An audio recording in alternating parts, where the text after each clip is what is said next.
అందరికీ నా ఆశీర్వాదం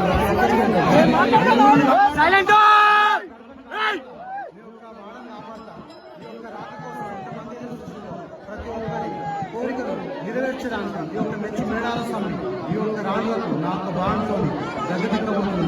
కొన్ని ఏళ్ల కాల్చేది నేను ఎండకు వెళ్ళిన వానం దర్శన తనకు వణికిన పూర్వం నుంచేది నా గుడిగోపురం లేని అవతారం కాబట్టి ఓర్చుతుంది. కానీ విగ్రహ రూపంలో నేను ఇక్కడ వెలిసి పూజలు వేసుకోకుండా అనేక బాధలు పడ్డాను. ఉత్సవాల వమ్ముల అనేక బాధలు పడి ఈ యొక్క రోజు ఈ యొక్క గ్రామం ప్రజలందరూ నా యొక్క రాక కోసం ఎదురు చూసి గద్దెనెక్కిస్తానంటే దానికి సంతోషం ఆనందం. కానీ ఈ ఒక్కరోజు మాత్రమే ఇట్లా చేయవద్దు. నాకు నిత్య దీపం ఉండాలి, నిత్య శోభ ఉండాలి. ఓకే, నాకు గద్దె కట్టి ఇంత బలం వేసేది ఎప్పుడు దానికోసం నేను అవతారం చేసింది కాబట్టి గద్దె మీద పెట్టకుండా మేము సమాధానం కోసం ఎదురు చూస్తాను. చెప్పండి, సమాధానం చెప్పండి.